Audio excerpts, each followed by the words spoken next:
Every cell has got its own memory.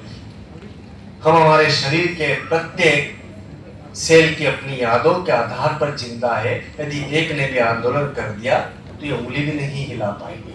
तो हमारे जो लोकतंत्र है, इस लोकतंत्र के अंदर ये कॉन्शियसनेस ऑफ सस्टेनेबल डेवलपमेंट वो इतने पॉजिटिवली डीप रूट होनी चाहिए कि जिससे प्रत्येक व्यक्ति के मन में भाव आए। जैसे आपने बताया कि सफाई की बात हुई, शौचालय की बात हुई, तो बड़ी छोटी छोटी सी चीजें हैं, किंतु इन चीजों से हमारा राष्ट्र महानतम चरित्र को प्राप्त करता है। यही मैं कामनाएं करता हूं। अब जहर को निकालिए। हम सब डिप्रेस्ड हैं। हम बातें करते हैं जमाने की, किंतु हम बातें ही इसलिए ज्यादा करते हैं क्योंकि हम डिप्रेस्ड हैं। हम अंदर से हारे हुए हैं। हम हार रहे हैं व्यवस्थाओं से, हम हार रहे हैं हमारे अंदर से, हम खुद से युद्ध लड़ रहे हैं। हम एक तलाश करें, आप में से कभी किसी ने प्यार किया?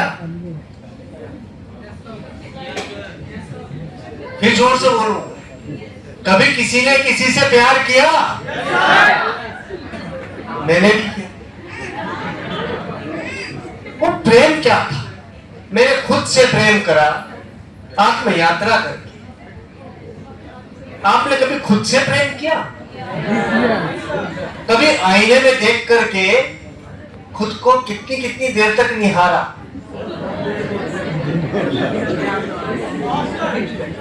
सभी स्टूडेंट्स करते हैं? पक्का? देखिए, उस समय पर ध्यान रखिएगा, हमारे 4 बिंदुओं से हम बने हैं, चतुष्टयों से, शरीर, मन, बुद्धि और आत्मा। शरीर से प्रेम करते हैं तो बेडरूम है ना, रेबन के गॉगल्स होने चाहिए, राइट, अरमानी के कोट पैंट्स होने चाहिए, सूट्स होने चाहिए, लाबेला की बेलीज होनी चाहिए, राइट। यही सोचते हैं ना आप लोग। वो शरीर का ग्रूमिंग है। जिम में जाते हैं, सलमान खान बन गए, सनी देओल बन गए। वो शरीर का आनंद है। वो आनंद जिस समय खत्म हो जाता है, उस समय पर कौन सा आनंद आता है? मन का। मन में क्या है? गाना सुन ले जानवर का, राइट। सिडनी शेल्डन के नॉवेल्स पढ़ लेते हैं, मिस्टर मैकलेन को पढ़ लेते हैं, चलो कृष्णचंद्र को पढ़ लेते हैं, चलो एक काम करते हैं, सुंदर लहरी को देख लेते हैं। उस काल से इस काल तक मन के आनंद म्यूजिक से, मूवीज से, किताबों से, अध्ययन से ये प्राप्त करते हैं। थोड़े दिन बाद उसमें भी विरक्ति आ जाती है। हम सबने यही किया है, आपने भी यही किया आपकी आयु में, हमने हमारी आयु में, आप अपनी आयु में यही करेंगे। और उसके बाद में क्या लगता है? ये भी आनंद नहीं है। फिर आता बुद्धि का आनंद। हम जैसे यहाँ बैठे आते हैं, ज्ञान बांटते हैं, ये भी बुद्धि का आनंद है। ये पढ़ा था हमने, यहाँ ये रिसर्च करी थी, हम इस देश में गए थे, कोरिया के अंदर ये बात हुई थी, चाइना में बात, अरे नहीं, वियतनाम गया था तो वहां पर तो सारे झिगुर खा रहे थे। ज्ञान बांटा, उस देश में ऐसा होता है, उस देश में ऐसा होता है, वहां की सभ्यता ये, वहां की संस्कृति क्या, संत भी यही करते। जिस भी जगह जाते हैं, वहां का साहित्य, वहां का वनस्पति, वहां की औषधि, वहां की जीवन पद्धति, सबका अध्ययन करते हैं।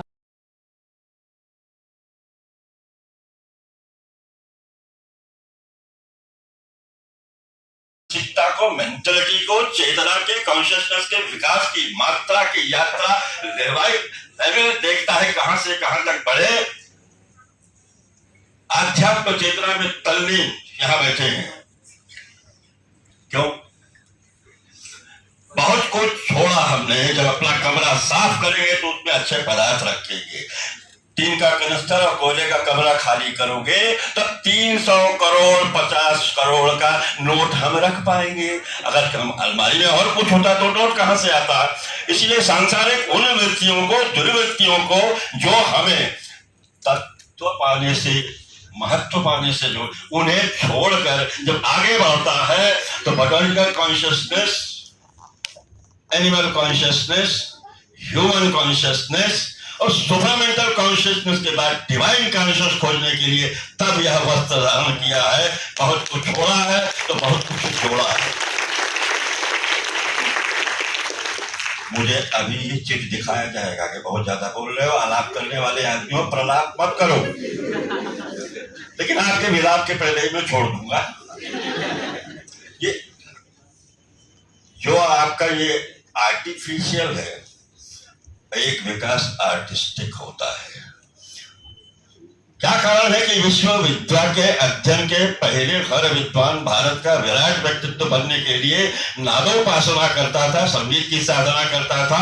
आज संगीत तो अपने आप को व्यक्त करने का पैकेजिंग लॉन्च हो गया है और आनंद देने के लिए बैठे हैं, आपको गा रहे हैं स्टेज पर, लेकिन देख लीजिएगा उनका चेहरा तो लगा खुद ही मरे जा रहे हैं, दूसरों को आनंद क्या देंगे। चेहरा देख लीजिए। यही विश्वविद्यालय में एक प्रोफेसर थे, प्रोफेसर लालमणि मिश्र। मृत्यु शैया पर उन्होंने मुझसे पूछा कि राजेश्वर, हम जा रहे हैं, एक वचन दो, ये संगीतकारों को ब्रेन हैमरेज क्यों हो रहा है, क्या तुम इसका खोज ना कर। तुमने कहा सर मैंने बायोलॉजी नहीं पढ़ी है, आप जा रहे हैं, आपसे इस समय झूठ नहीं बोल सकता, ना तुम प्रयास करना, पूछना लोगों से। बड़े गुलाम अली खान साहब कहे, पंडित ओंकारनाथ ठाकुर कहे, मैं जा रहा हूँ, क्यों? बहुत भटकने के बाद ये पता लगा कि जो विद्या तनाव खत्म करने के लिए बनी थी, उस विद्या से तनाव और 10 गुना क्रिएट किया जा रहा है, क्योंकि वह आत्माभिव्यक्ति के लिए नहीं गा रहा है, आत्मविज्ञापन के लिए गा रहा है, प्रज्ञापन के लिए नहीं गा रहा है।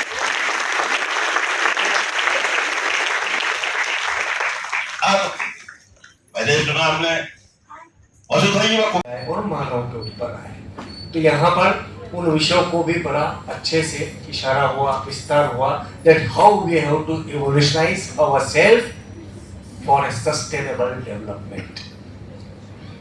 Third thing, राष्ट्रीय चरित्र के ऊपर सभी वक्ताओं ने, ज्यादातर लोगों ने बात करी। ये बात सत्य है, हम विशाल अट्टालिकाएं बना सकते हैं, बहुत अच्छी फैसिलिटीज दे सकते हैं, साथ में बड़े बड़े ज्ञान के केंद्र खोल सकते हैं, यूनिवर्सिटीज खोल सकते हैं, किंतु यदि चरित्रवान राष्ट्रीयता नहीं होगी तो वही होगा जो हमने कोविड के दौरान देखा है। न्यायालय बंद हो गए, रुग्णालय बंद हो गए, और तो और शिवालय बंद हो गए। इससे बढ़कर के शर्म की बात भारतवर्ष के लिए नहीं होनी चाहिए थी।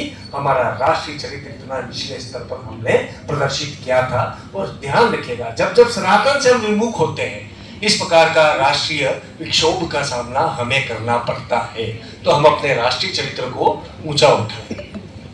मुझे दिमाग में कैसे आया, सोचिए। एक बार मैंने एक न्यूज पढ़ा था, लास्ट खत्म कर रहा हूँ। एक न्यूज पढ़ा, महाराष्ट्र असेंबली में चूहों को मारने के लिए जो कॉन्ट्रैक्ट दिया जाता है उसमें भ्रष्टाचार हो गया, और भ्रष्टाचार हो गया और पूरे असेंबली में हल्ला हो गया, विपक्ष ने बहिर्गमन कर दिया।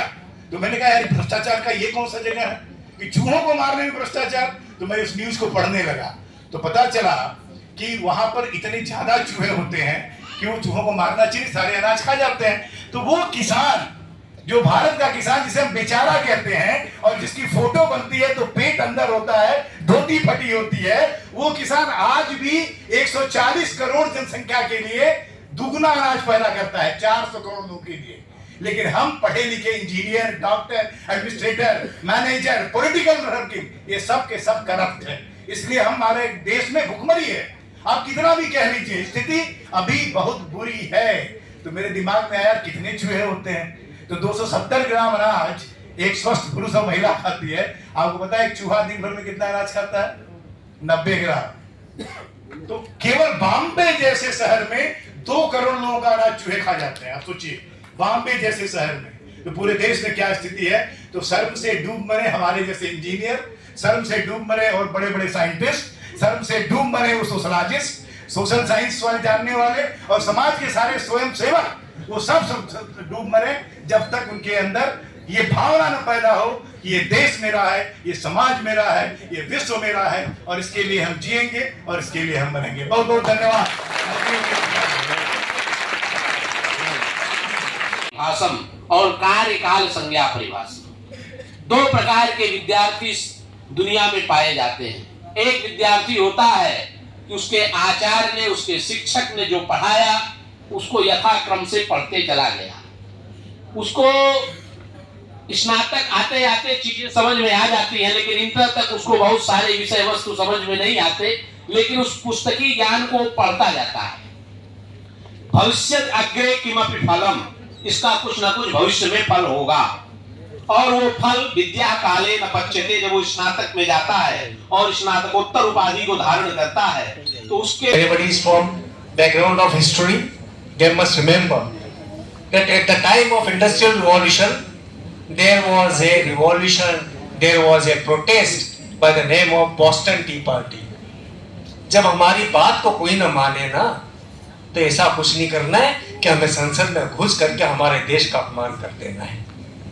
जब हमारी बात कोई न माने तो हम भी विद्यार्थी जीवन के अंदर आक्रोशित व्यक्तित्व रखते थे, तो हमने बेरोजगारी के खिलाफ मूवमेंट किया, तो भिक्षा मांग करके किया कि जितना धन आए नेताओं को भेज दो, हमारे लिए रोजगार लाओ, किंतु कभी राष्ट्र के अस्मिता के ऊपर प्रहार करने की बात नहीं कही। बोस्टन टी पार्टी में जिस समय पर मजदूरों के साथ में शोषण हो रहा था, उन्होंने ओवर प्रोडक्शन किया, 24 घंटे काम किया, इतना प्रोडक्शन किया कि अंततः जा करके devaluation in that price of T वो हो गया। तो उसके कारण सरकार को झुकना पड़ा, प्रोड्यूसर्स को झुकना पड़ा, और जब उस चाय के प्रोडक्शन को उन्होंने नदी में डाला, वो नदी का पानी लाल हो गया। बोस्टन की उस जगह का ऊपर बहुत बड़ा इंसिडेंस। दूसरी घटना सुनाता हूँ। बड़ी तेज हवा के प्रदीप जी गए हैं। महाराज AI का जमाना है, मैं मान रहा हूँ भ्रष्टाचार बहुत खराब है। मोदी जी ने ऑनलाइन करके बैंक में सब कुछ कर दिया, पैसा बचने लगा। तो AI क्यों नहीं इस बात पर आई कि बाप भाई जो भ्रष्टाचार कर रहे हैं वो AI उसको रोक दे। इसलिए निरंतर परिमार्जन परिष्कार से आकार लेते हुए हमारी भारतीय संस्कृति ने विधि और निषेध दोनों बताया है। हम क्या कर रहे हैं, इन आविष्कारों के बाद परिष्कार में ये क्यों नहीं कहा गया कि ये इसका दंड है और ये इसका उपकार का परिष्कार का भाव है। आविष्कार अपने आप में पूर्ण नहीं है। एक ही चाकू से सर्जन ऑपरेशन करता है, गृहिणी सब्जी काटती है और गुंडा हत्या करता है। इसलिए हमें आचरण की शुद्धता होनी चाहिए। अब मेरा अन्न बन्न भाषण प्रयोग आप सुनकर घबराइएगा मत। मैंने कुछ पढ़ा लिखा नहीं। म्यूजिक तो एकेडमिक्स में आता नहीं है, वो गाते बजाते हैं, तो ठीक है, कोई बात नहीं। यद्यपि एक एक हाथ पे पुस्तक होती है, माँ भारती के वीणा बजाने के लिए उसको भी दोनों हाथ लगाने पड़ते हैं। मुझे मेरे पिताश्री ने 3 महीने के शैशव अवस्था में लाके महामना के गोद में रख दिया। कि यह एक ऐसी क्रिया विशेष है जिसमें धड़कन सामान्य से 5 बढ़ जाती है, व्यक्ति सामान्य जीवन से व्यतीत होकर दूसरे कार्य करता है, अपने जीवन का बहुत सारा समय बर्बाद करता है। अतः इससे बचने के लिए एंटीडोट लगवाएं। उसने कहा ठीक है। वो गया, उसने लाइब्रेरी में खोजा, उसके सिम्टम देखे, कहा मुझे लगा दीजिए वो लब वाला कि जिसमें मैं लब करके देखूं होता क्या। वो लब वाला लगवा के चला गया। कक्षा में गया, लैब में जो सबसे सुंदर लड़की थी उसकी तरफ देखा उसने, और वह सारे व्यवहार किए जो लब में लिखा हुआ था कि ऐसे कहिए, ऐसे प्रपोज करिए, सब कुछ करिए, सब किया, कोई असर नहीं हुआ। तो मुझे लगता है तुम किसी चीज में व्यस्त हो, क्या रहे थे, परेशान क्यों हो?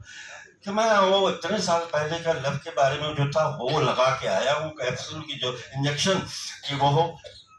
तो मेरे पास क्यों आया? मैं तुम ही से शुरू करें कि मैं तो एंटी लब लगवा के आई हूँ।